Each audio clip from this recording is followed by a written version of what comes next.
VCTV on Monday, November 30th, 2015. This is David Ross, editor of the Valley Roadrunner reporting, bringing you the headlines from the pages of this week's paper. Valley Center Middle School and High School musicians will present a concert for the third year in a row. This concert is being presented by the Valley Center Palma Music Boosters. It's a free community Christmas concert on Monday, December 14th at 6:30 p.m. at the Maxine Theater. The event, which is becoming a Valley Center tradition, features 6 performance groups. They include the middle school chorus and jazz band and high school choirs and bands. The Boosters, known for their good cooking, will sell snacks and meals starting at 5:30 p.m. at the Maxine Theater. Seats are on a first-come, first-served basis and go fast, so early arrival is suggested.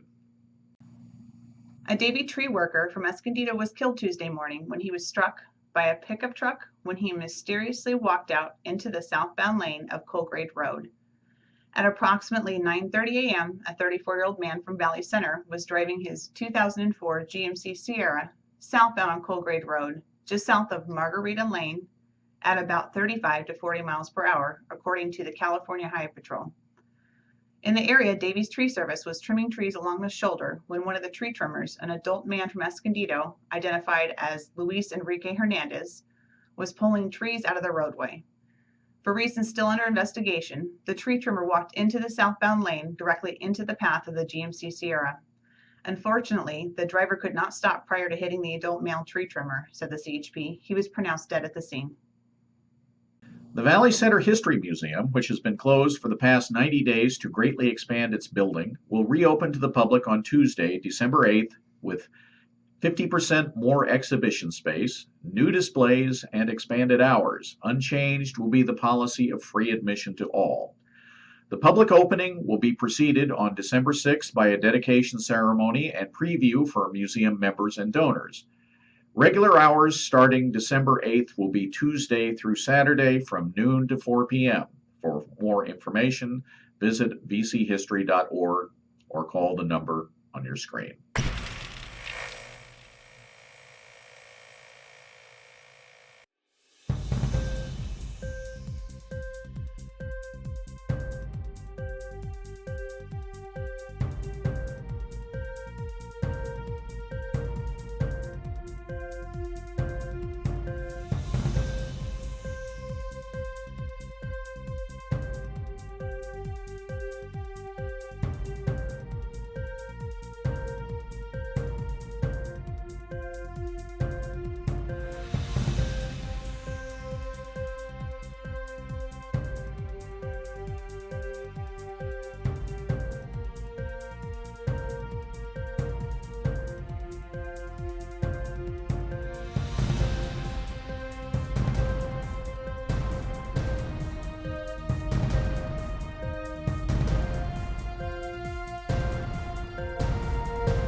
Story we'd normally run on April 1st, but as far as we can ascertain, it is legitimate. It is straight out of Steven Spielberg's Close Encounters of the Third Kind.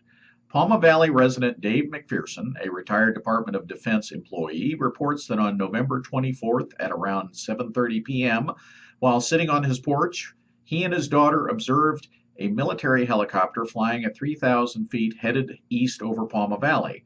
When it reached Highway 76 and S6, it turned around and flew back directly west over Palma. They observed a green orb flying west over Palma at 7,000 feet. The helicopter was giving chase. The green orb continued west and stopped at I-15. It then flew back east and stopped just east of the junction of Colgrade Road and Highway 76. As the helicopter, still flying west, approached this point, the orb shot straight up, stopping at about 20,000 feet. Another chopper joined the chase. The 2 choppers chased the orb, which appeared to be toying with them, according to McPherson. The helicopters were flying at about 150 miles per hour, while McPherson estimates the orb was flying at 2,000 miles per hour. At one time, the orb passed over his house 100 feet overhead. In all the excitement, no one got any photos. If anyone else in Palma Valley saw this phenomenon, call us at the Roadrunner. Maybe it was Santa preparing for the big night. Read the full story in this week's Roadrunner. The Board of Supervisors voted November 17th to approve of a $5,000 allocation to Christmas in the Valley, which will allow that group to purchase supplies for the celebration, which will occur December 11th and 12th at Bates Nut Farm. Marcia Townsend, chairman of Christmas in the Valley, said, quote, "We're very appreciative for that grant, and we are looking to using the money to make a Christmas for thousands of children. The county grant is used for such things as pony rides for children, the petting zoo, and things for kids to do during the 2-day event. The funds will come from Supervisor Bill Horn's District 5 Neighborhood Reinvestment Program." Kathy Holt, a former resident of Valley Center, has declared her candidacy for the Republican nomination to succeed retiring U.S. Senator Barbara Boxer. Holt will be running as a constitutional conservative. She promises to dedicate her 6-year term as a junior senator to, quote, "the people of California and to improve education, healthcare, the economy, law enforcement relationships, address the ongoing cyclical water crisis by exploring viable solutions, supporting our military and veterans, exploring and finding solutions for repairing our state's infrastructure, ensuring civil liberties to all remain intact, all the while bridging the gap in the many diverse communities by being proactively solution-oriented," unquote. Holt, who lived in Valley Center for 8 years, will be familiar to many Valleyites for her work with California Youth Soccer, Girl Scouts of America, Valley Center Federated Republican Women, and she was also very active on the Western Days Parade Committee. That's all for today. Please let us know what you think about this program. We'd like your suggestions for things to make it better. See you next time, and in the meantime, look for the latest news in the Valley Roadrunner.